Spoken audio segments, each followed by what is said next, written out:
बेटा सुनील कहाँ है? अरे जरा एक गिलास पानी तो दे दो। हाँ माँ अभी आया।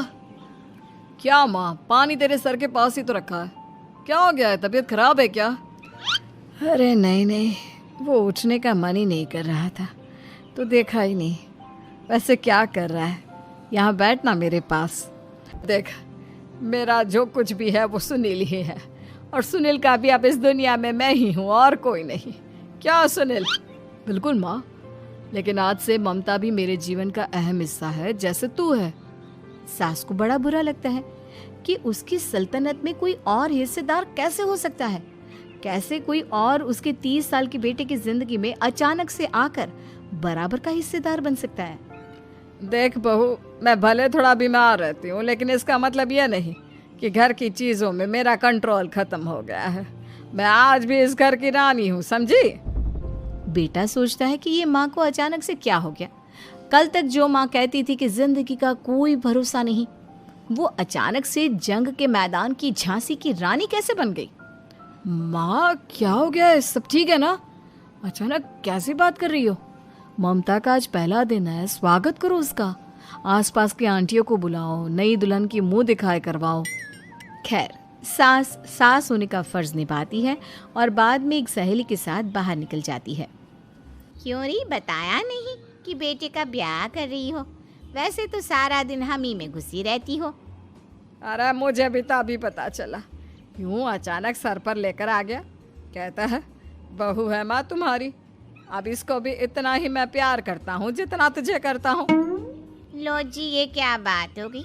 क्यों इतना प्यार करता है? अरे माँ का प्यार तो ज्यादा होता है। अब उसको तो कोई दूसरा पति मिल सकता है, लेकिन तुम ही बताओ, क्या माँ की ममता किसी और की हो सकती है? ना जी ना, बेटे को समझाओ ये बात। अरे क्या समझाऊं, मुझे तो खुद ही समझ में नहीं आ रहा कि क्या हो रहा है। जो बेटा कल तक माँ माँ करता था, अचानक से बीवी बीवी का राग आलाप रहा है।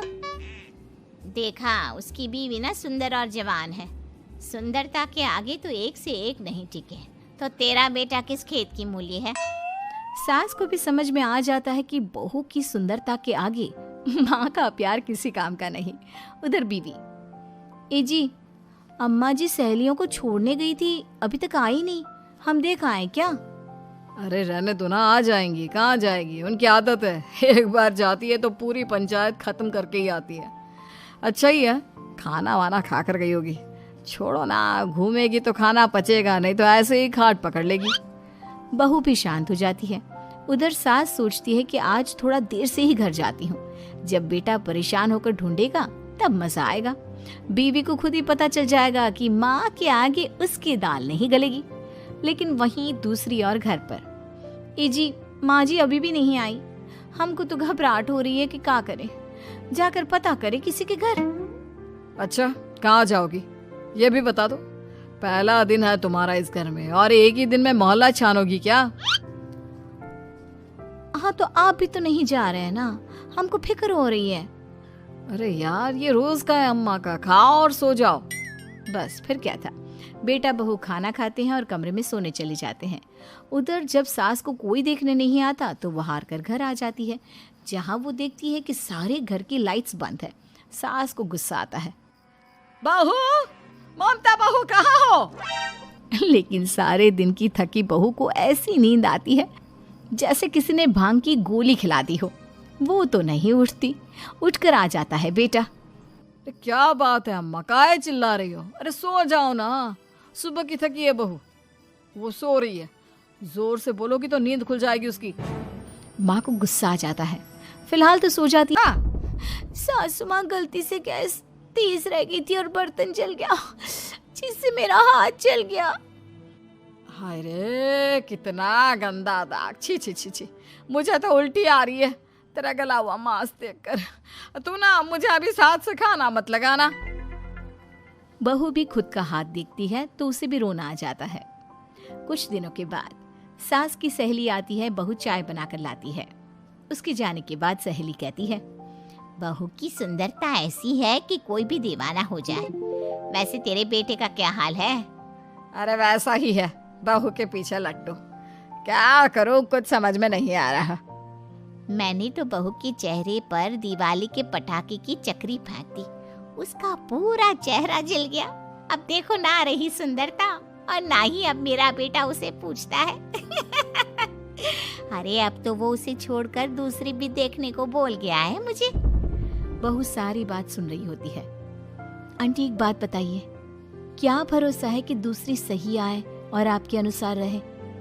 देखिए आंटी, मेरी सासू माँ को गलत बात सिखाने की जरूरत नहीं है। हमारा परिवार साथ में खुशी से रह रहा है। देख बहू, मेरी सहेली की बेइज्जती ना कर, वही अच्छा रहेगा तेरे लिए, समझी? बहू नहीं मानती है। वो बार बार उनकी सहेली को घर से निकल जाने को कहती है।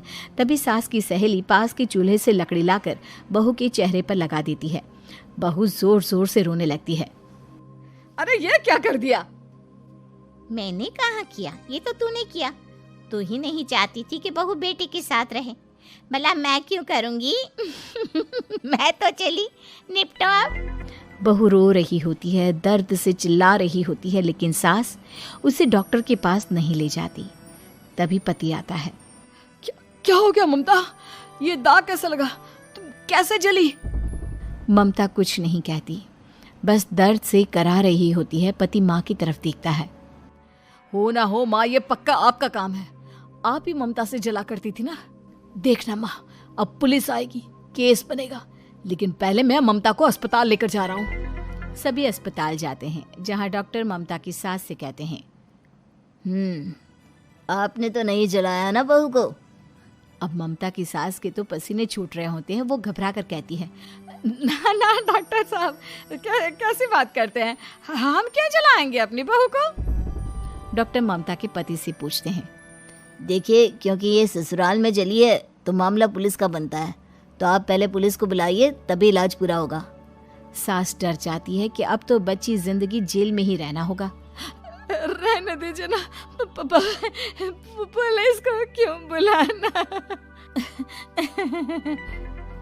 सारी हंसी खत्म हो जाएगी जब पुलिस के डंडे पड़ेंगे। बहू को जलाना भले ही बहुत आसान हो, लेकिन उसके बाद सारी जिंदगी जेल की हवा खाना। सास डर जाती है। पुलिस आती है। पास लेटी दर्द से करा रही ममता स्टेटमेंट देती है। तो क्या हुआ था? कैसे जली आप?